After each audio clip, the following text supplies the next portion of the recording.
সবাইকে আমন্ত্রণ জানাচ্ছি পপিস ওয়ার্ল্ডে। আশা করছি আপনারা সবাই ভালো আছেন।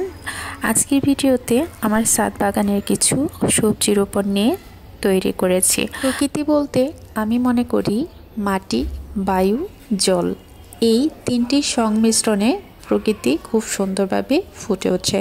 একটা জিনিস খেয়াল করলে খুব সুন্দরভাবে বোঝা যায় যে প্রকৃতিকে আমরা যা দেই তাই ফিরিয়ে দেয়। যেমন মাটিতে আমরা যা রোপণ করি ঠিক ওই রকমটাই ভালো বীজ হলে ভালো ফলন দেয় এবং খারাপ বীজ হলে সেটার ফলনটা তেমন ভালো আসে না। আজকে আমাদের ছাদ বাগানের কিছু ফুলকপি রয়েছে।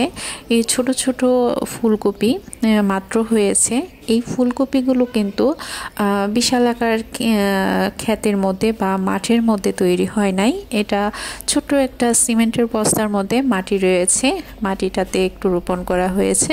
তো খুব সুন্দরভাবে এই ফুলকপিগুলো ছোট ছোট ফুল হয়ে উঠছে।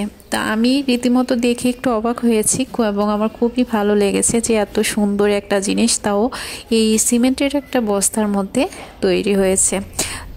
টমেটোগুলো সেম একইভাবেই একই প্রসেসিংয়ে রোপণ করা হয়েছে। হয়তো একটা বালতিতে বা ড্রামে এরকম ভাবেই ছাদ বাগানে আজকাল কি সুন্দরভাবে সবাই ছাদ বাগানে এই সবজিগুলো রোপণ করে থাকে।